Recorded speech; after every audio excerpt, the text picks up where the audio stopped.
The Chained Fate. In the sleepy town of Miskatonic, an unassuming man named Arthur Morgan led a quiet, solitary life. He spent his days working as a librarian and his evenings immersed in the pages of his vast collection of books. Arthur was a man of simple tastes, and the written word was his true escape from the mundane. One fateful day, while perusing an obscure little bookstore nestled within the narrow streets of Miskatonic, Arthur stumbled upon a worn and tattered novel entitled The Chained Fate. The author's name, curiously enough, had been scratched out, rendering it unreadable. Intrigued by the mysterious nature of the book, Arthur purchased it without a second thought and returned to his small, cluttered apartment, eager to delve into the story. As Arthur began to read The Chained Fate, he found himself drawn into the tale of a man named Edward, who lived a life eerily similar to his own. The novel painted a vivid picture of Edward's daily routine, down to the minutest detail, and Arthur couldn't help but feel a growing sense of unease as the narrative unfolded.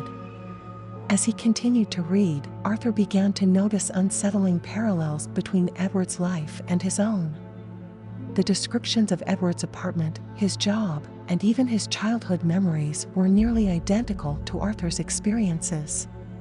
The line between fiction and reality began to blur, and Arthur found himself questioning the origins of this mysterious novel. Arthur's unease turned into full-blown dread as he read about Edward's encounter with a stranger who had left him with a chilling warning: "Your life is not your own, and a killer is looming, waiting for the perfect moment to strike." The novel took a sinister turn as Edward, consumed by paranoia, began to unravel, searching for the identity of the mysterious stranger and the truth behind the ominous warning. As Arthur followed Edward's descent into madness, he couldn't shake the feeling that he, too, was being watched, that the novel was somehow predicting his own fate. Desperate for answers, Arthur sought out the obscure bookstore where he had found the novel. To his horror, he discovered that the store had vanished without a trace, leaving behind only an empty alleyway. It was as if the store had never existed at all. As Arthur's obsession with the novel grew, so did the events of his life begin to mirror those of Edward's. He found himself plagued by nightmares and strange occurrences, each more terrifying than the last. The once quiet and reserved librarian became increasingly paranoid and reclusive, isolating himself from the world outside his apartment. Arthur's world was consumed by the mystery of the chained fate, and he was determined to uncover the truth behind the novel's origins. He scoured the internet and local archives for any mention of the book or its unknown author, but found nothing. It was as if the novel had appeared out of thin air, solely for him to discover. As Arthur delved deeper into the novel, he became increasingly convinced that the killer mentioned in the story was real and that he was the intended target. He began to see signs of the killer's presence everywhere: a shadow in the corner of his eye, the creak of a floorboard in the dead of night, the sensation of being watched from a distance. The boundaries between reality and the pages of The Chained Fate had all but disappeared, and Arthur found himself trapped within the confines of his own home, tormented by the ever-present threat of the looming killer. In the novel, Edward's search for the killer led him to a derelict warehouse on the outskirts of town, where he believed the stranger's cryptic warning would finally be put to the test. Arthur, feeling as though he had no choice but to follow the narrative's path, mustered the courage to visit the same warehouse in the hopes of confronting his would-be assassin. Upon entering the warehouse, Arthur's senses were assaulted by the stench of decay and the oppressive weight of darkness. He fumbled through the shadows, his heart pounding in his chest as he anticipated the killer's appearance. As he ventured deeper into the warehouse, Arthur stumbled upon a room filled with an eerie, dim light. In the center of the room stood a figure, cloaked in shadows, the embodiment of the terror that had haunted Arthur for weeks. The figure stepped forward, revealing a face that Arthur recognized all too well.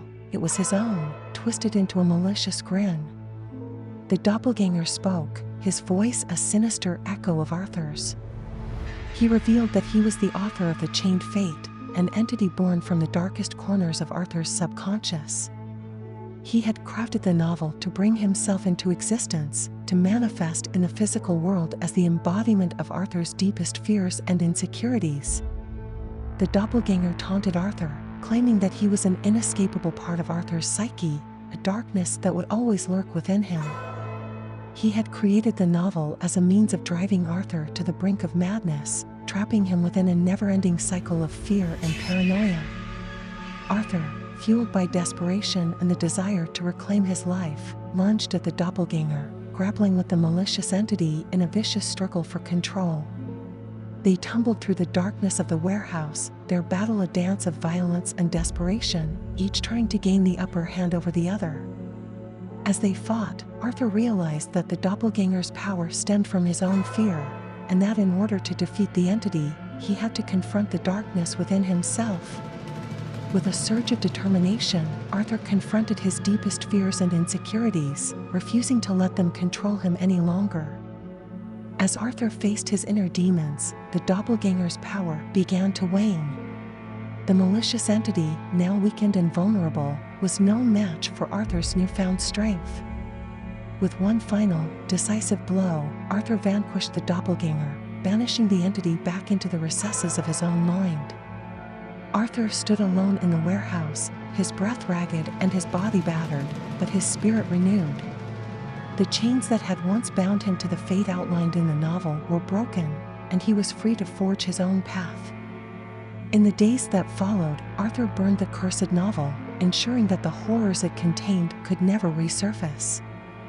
He began to rebuild his life, gradually reclaiming the sense of normalcy that had been stolen from him. Though the specter of the chained fate would forever haunt his memories, Arthur Morgan emerged from his ordeal a stronger, more resilient man. He had faced the darkness within himself and emerged victorious, proving that even the most sinister of fates could be unbound. In the sleepy town of Miskatonic, life continued its quiet, unassuming rhythm, the echoes of Arthur's harrowing tale lingering like a distant whisper on the wind. And though the scars of his ordeal would never truly fade, Arthur found solace in the knowledge that he had conquered his demons and survived the nightmare of